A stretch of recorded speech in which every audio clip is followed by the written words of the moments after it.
Hi dears. അപ്പോൾ എന്തൊക്കെയുണ്ട്, എല്ലാവർക്കും സുഖമാണല്ലോ അല്ലേ? അപ്പോൾ പിന്നെയും ഞാനൊരു വീഡിയോ ആയിട്ട് വന്നിട്ടാണ്. വീഡിയോ എന്ന് പറഞ്ഞാൽ അങ്ങനെ പ്രത്യേകിച്ചൊന്നുമില്ല.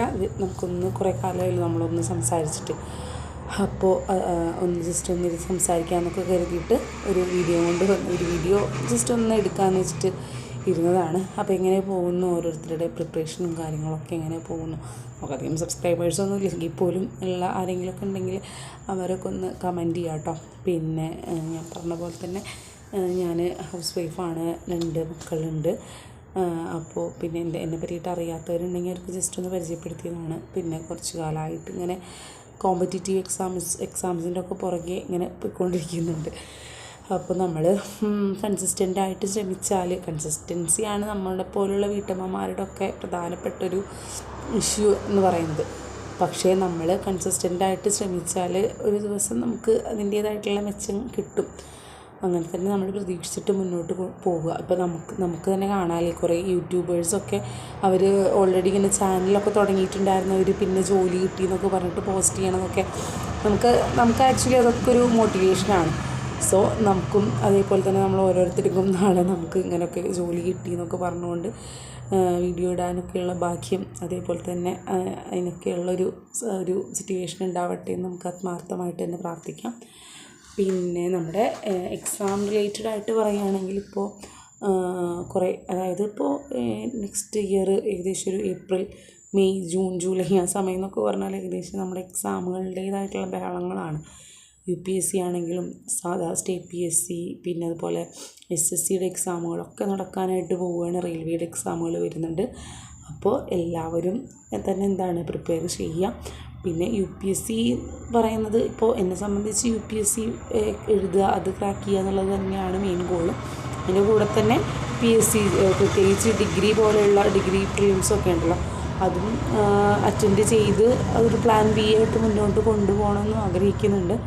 അപ്പോൾ അത് ഒരു വഴി കൂടെ നടക്കുന്നുണ്ട്. അതിൻ്റെ ഭാഗമായിട്ട് ഞാൻ ജസ്റ്റ് ഒരു PSC കോച്ചിങ്ങിനൊക്കെ ചേർന്നിട്ടുണ്ട്. അപ്പോൾ അത് നമുക്ക് ആവശ്യമുള്ള, അതായത് UPSCയും ഇതും കൂടി മാച്ച് ചെയ്ത് പോകുന്ന ക്ലാസ്സുകൾക്കൊക്കെ ഞാൻ പോവാറുണ്ട്. അപ്പോൾ അങ്ങനെയാണ് കാര്യങ്ങൾ. അപ്പോൾ നിങ്ങൾക്ക് ഇപ്പോൾ UPSC എഴുതുന്ന ആൾക്കാർക്കും ജസ്റ്റ് ഒന്ന് അറ്റൻഡ് ചെയ്ത് നോക്കാം. ഈ പ്രിലിംസൊക്കെ, അതായത് ഡിഗ്രി പോലെയുള്ള എക്സാമുകളൊക്കെ അറ്റൻഡ് ചെയ്ത് നോക്കാം. നമുക്കൊരു പ്ലാൻ B ആയിരിക്കുമല്ലോ. പിന്നെ നമുക്ക്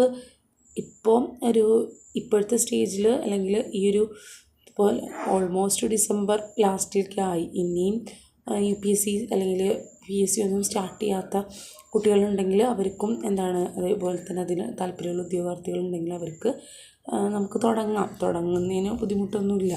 അതായത് ഇനിയും ഉണ്ടല്ലോ, ഒരു 4-5 മാസം ഇനിയുണ്ട്. അപ്പോൾ ആ ഒരു 4-5 മാസം നമ്മൾ കൺസിസ്റ്റൻ്റായിട്ട് ഇരിക്കുകയാണെങ്കിൽ, അതോ നമ്മൾ ഹാർഡ് വർക്ക് ചെയ്യാനായിട്ട് കുറേ പേര് സ്മാർട്ട് വർക്ക് എന്നൊക്കെ പറയുമെങ്കിൽ പോലും നമ്മുടെ ഒരു ഹാർഡ് വർക്ക് അവിടെ ഇമ്പോർട്ടൻ്റ് ആണ്. നമുക്ക് പറ്റുന്ന പോലെ നമ്മൾ ഹാർഡ് വർക്ക് ചെയ്യാൻ തയ്യാറാവുക. ഉറക്കമൊക്കെ ഒന്ന് കുറച്ച് നമ്മുടേതായിട്ടുള്ള പേഴ്സണൽ കാര്യങ്ങൾക്കുള്ള ടൈം കുറച്ചും കൂടി ഒന്ന് കുറച്ച് ലിമിറ്റ് ചെയ്ത്, പിന്നെ അതേപോലെ തന്നെ ഫാമിലി ടൈം ആണെങ്കിലും കുറയ്ക്കാൻ പറയുന്നില്ല. അത് നമുക്ക് വേണ്ടിയിട്ട്, അതായത് നമ്മളിപ്പോൾ മാറ്റി വയ്ക്കുന്ന ആ ഒരു ടൈം നാളെ അവരുടെ കൂടെ നമുക്ക് എൻജോയ് ചെയ്യാൻ പറ്റുന്ന നല്ല മുഹൂർത്തങ്ങളായിട്ട് മാറുമല്ലോ. കാരണം നമ്മുടെ കയ്യിൽ പൈസ ഉണ്ടെങ്കിൽ, നമ്മുടെ കയ്യിലൊരു സ്ഥിര ജോബ് ഉണ്ടെങ്കിൽ, വരുമാനം ഉണ്ടെങ്കിൽ നമുക്ക് ഹാപ്പിനെസ് കൂടും. ആ ഹാപ്പിനെസ് നമുക്ക് ഫാമിലിയിലും സ്പ്രെഡ് ചെയ്യാൻ പറ്റും. അപ്പോൾ നമ്മൾ അങ്ങനെയുള്ള ടൈമൊക്കെ ഒന്ന് അഡ്ജസ്റ്റ് ചെയ്തിട്ട് നമ്മൾ മാക്സിമം ഒന്ന് കിട്ടുന്ന സമയങ്ങളിലൊക്കെ ഒന്ന് പ്രിപ്പറേഷനൊക്കെ ചെയ്യുക, പഠിക്കാനായിട്ട് സ്റ്റാർട്ട് ചെയ്യാം. ഇനി നമുക്ക് മാസങ്ങളുണ്ട്. ഇനി കിട്ടിയിട്ടില്ല എന്ന് വെച്ചിട്ട് വിഷമിക്കുക. എൻ്റെ പോലെയുള്ള എനിക്കും 28 വയസ്സ് കഴിഞ്ഞ്. അപ്പോൾ അത് നമുക്കും അതൊരു സങ്കടം തന്നെയാണ്, ഇതുവരെ ഒന്നും എത്തിയിട്ടില്ല എന്നുള്ളത്. പക്ഷേ നമ്മൾ ഇനിയും മുന്നോട്ട് പോവുക. നമ്മുടെ കഴിവിൻ്റെ പരമാവധി ശ്രമിക്കുക. കഴിവിൻ്റെ പരമാവധി ശ്രമിച്ചിട്ടാണല്ലോ എന്നിട്ട് തോറ്റു പോയാൽ നമ്മൾ തോക്കില്ലടോ. അതായത് നമ്മളിപ്പോൾ കഴിവിൻ്റെ പരമാവധി ശ്രമിച്ചിട്ടുണ്ടെങ്കിൽ നമ്മളവിടെ തോക്കില്ല. അത് ഒരു ഉറപ്പ് തന്നെയാണ്. അപ്പോൾ ഇനി അഥവാ അങ്ങനെ നമ്മുടെ ഒരു ഭാഗ്യപരീക്ഷണം കൂടിയാണല്ലോ. നമുക്ക് ഭാഗ്യമില്ലാണ്ട് നമ്മളവിടെ തോറ്റു പോയാൽ നമ്മളത് അതിലങ്ങോട്ട് വിഷമിക്കാണ്ട് നമ്മൾ പഠിച്ച 4 അറിവുണ്ടല്ലോ, അത് മറ്റുള്ളവർക്ക് സ്പ്രെഡ് ചെയ്തിട്ടാണെങ്കിലും നമുക്ക് മുന്നോട്ട് പോകാം. അപ്പോൾ ഈ കാലാവസ്ഥയിൽ തോന്നുന്നു എനിക്ക് ഭയങ്കര കഫും കാര്യങ്ങളൊക്കെ കുറച്ചായി തുടങ്ങിയിട്ട്. ഇപ്പോൾ ഒന്ന് സൗണ്ട് ശരിയായിട്ട് വന്നേ ഉള്ളൂ. അപ്പോൾ അങ്ങനെയൊക്കെയാണ് കാര്യങ്ങൾ. അപ്പോൾ ഇങ്ങനെയൊക്കെ കുറച്ച് നേരം ഇരുന്ന് സംസാരിക്കണമെന്നുണ്ടായിരുന്നു. പിന്നെ എൻ്റെ പ്രിപ്പറേഷൻ ഈ പറഞ്ഞ പോലെ ഞാൻ UPSC എഴുതണോ വേണ്ടോ എന്നുള്ള കൺഫ്യൂഷനുണ്ട്. മിക്കവാറും എഴുതും എന്ന് വെച്ചിട്ട് ഞാൻ എന്താണ് പ്രിപ്പറേഷൻ നിർത്തിയിട്ടില്ല കേട്ടോ. നമ്മൾ രണ്ടും കൂടി ഒന്ന് ബാലൻസ് ചെയ്ത് മുന്നോട്ട് കൊണ്ടുപോകാൻ പറ്റുമോ നോക്കുന്നുണ്ട്.